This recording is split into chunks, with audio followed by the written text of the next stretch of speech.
Nah, oke, nah di SKPJF ini ada 6 tahap Bapak Ibu ya. Jadi baik itu JA, JF maupun JF sama ya, ada 6 tahap.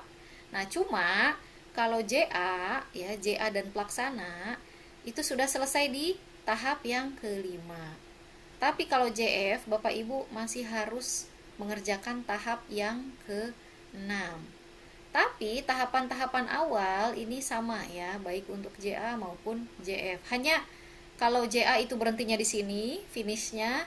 Kalau JF garis finishnya di sini. Nah, sekarang yang pertama ini apa? Melihat gambaran keseluruhan organisasi. Nah, melihat gambaran keseluruhan organisasi ini kita melihat dari mana ya? Nah, nanti di matriks peran hasil ya, jadi Bapak Ibu yang sudah ada pohon kinerja silahkan provide pohon kinerjanya. Yang ada PK ya, PK eselon 3 4 silahkan disediakan juga PK eselon 3 4 nya. Nah, ini yang pertama. Lalu yang kedua SOTK atau uraian jabatan ya, ini karena kaitannya dengan level kewenangan masing-masing. Sementara SOTK ini untuk melihat siapa yang menilai kita, pejabatnya siapa sih nanti yang nilai SKP kita.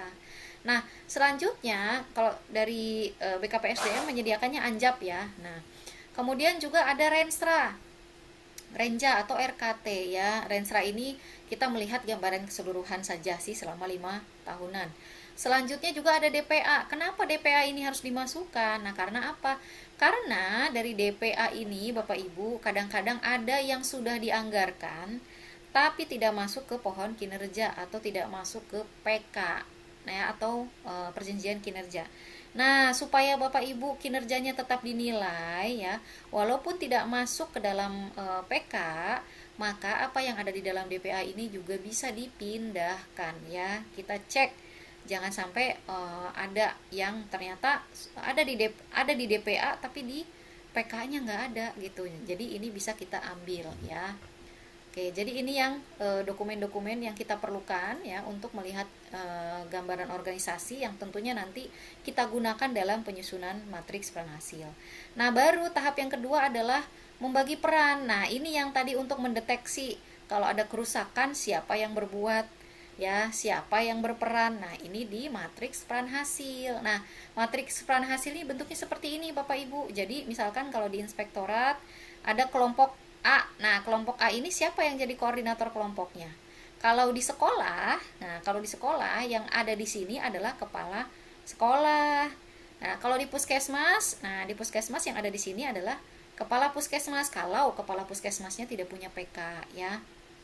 Nah, di sini nanti kepala sekolah, ketua kelompok atau yang lain-lain nanti di sini ditulis misalnya kepala sekolah atau ketua kelompok. Nah, nanti di bawah sini ditulis anggota timnya, Bapak Ibu. Nah, tulis anggota timnya sampai bawah. Semua anggota timnya ada berapa ya.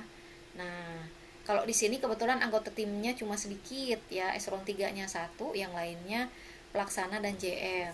Nah, terus yang kotak kuning ini diambil dari mana? Nah, sebetulnya kotak kuning ini diambil dari pohon kinerja yang tadi, Bapak Ibu ya. Nah, jadi kalau misalnya Bapak Ibu sudah punya PK atau sudah punya perjanjian kinerja, sudah punya pohon kinerja, kotak-kotak ini bisa diisi ya, berdasarkan pohon kinerja atau perjanjian kinerja yang sudah Bapak Ibu pegang ya. Jadi sudah tidak usah liar lagi gitu ya untuk mengisi ini kotak atas teh saya harus ngisi apa sih gitu ya. Nah, itu yang pertama. Yang kedua, Bapak Ibu juga bisa mengisi kotak-kotak ini, misalkan sudah dimasukkan nih yang berasal dari PK. Nah, tapi ada nih yang dari DPA yang belum masuk ke sini. Nah, bisa juga ditambahkan di sini kotak tambahan yang berasal dari DPA ya. Nah, jadi seperti itu. Nah, kemudian nanti ini baru di cascade ke bawahnya. Misalkan aplikasi. Yang kedua respon, yang ketiga pegawai peningkatan kapasitas. Nah, untuk ketiga rencana kinerja ini nanti diturunkannya ke JF atau pegawai yang mana. Nah, dari sini misalkan aplikasi ini turun ke JF. Nah, JF ini harus bikin arsitektur aplikasi atau proses bisnis. Lalu si JF ini harus bikin telaahan. Terus kalau di respons ya, di lapak respons si JF ini harus ngapain? Harus mengelola layanan. Nah, terus misalkan bikin juga telaahan. Ada telaahan ini teh penting enggak? Ya kalau JF mah penting Bapak Ibu ya. Kenapa? Angka kredit ya. Jadi kalau misalnya bukan JF kan cukup proses bisnis saja ya. Tapi karena kita perlu angka kredit ya, maka silahkan ditambahkan pi angka krediternya ya Bapak Ibu ya. Misalkan ada telaahan, ada apa. Nah, ini ditambahkan di sini boleh. Nah, misalkan kalau prakom, apakah prakom Pranata Komputer ini berperan di ketiga lapaknya Kasubdit? Ya, prakom hanya berperan di lapak pertama dan lapak kedua, lapak ketiganya mah nggak berperan, ya udah nggak usah dipaksakan. Nah, dengan demikian yang bertanggung jawab di lapak ketiga ini hanya misalnya tadi si JF Tata Bangunan ya yang pertama, lalu juga ada pengelola data ya, di sini ada pengelola data, lalu juga misalnya ada pengelola Monep. Nah, jadi yang bertanggung jawab di lapak ketiga di sini bisa dilihat ya Bapak Ibu ya, siapa-siapa saja yang bertanggung jawab dan apa yang harus dihasilkan tentunya. Kalau pengelola Monep misalnya hanya bertanggung jawab di data hasil penilaian, hasil prepos aja misalkan. Tapi kalau data ini juga data preposnya adalah prepos misalnya peningkatan kapasitas kaitannya dengan ini ya. Kalau misalnya data peserta, narasumber, notulensi, ya tentunya ini adalah tanggung jawab pengelola data, bukan tanggung jawabnya si pengelola Monep. Kalau Monep hanya kaitannya dengan data permonefan aja. Tapi kalau pengelola data ya data prepostes, data penyelenggaraan kegiatan ya. Jadi semua terangkum di sini. Dan di sini terlihat siapa mengerjakan apa. Jadi kalau ada yang salah, misalnya ini misalkan katakanlah aplikasinya nggak bener nih, nah aplikasi siapa yang ngerjain ya pastinya prakom gitu kan. Terus data peserta ini nggak akurat, ini siapa nih yang ngerjain, nah kita cek di matriks surat hasil, oh si pengelola data ini jangan lamun misalnya ya bikinnya. Nah jadi kita bisa cek di sini. Kalau tadi analoginya barcode ya.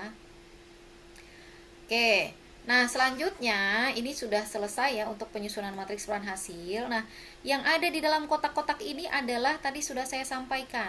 Yang ada di dalam kotak ini adalah rencana kinerja. Nah, nanti teh dipindahin ke sini Bapak Ibu ya. Rencana kinerja yang sudah disusun di matriks peran hasil pindahkan ke rencana kinerja.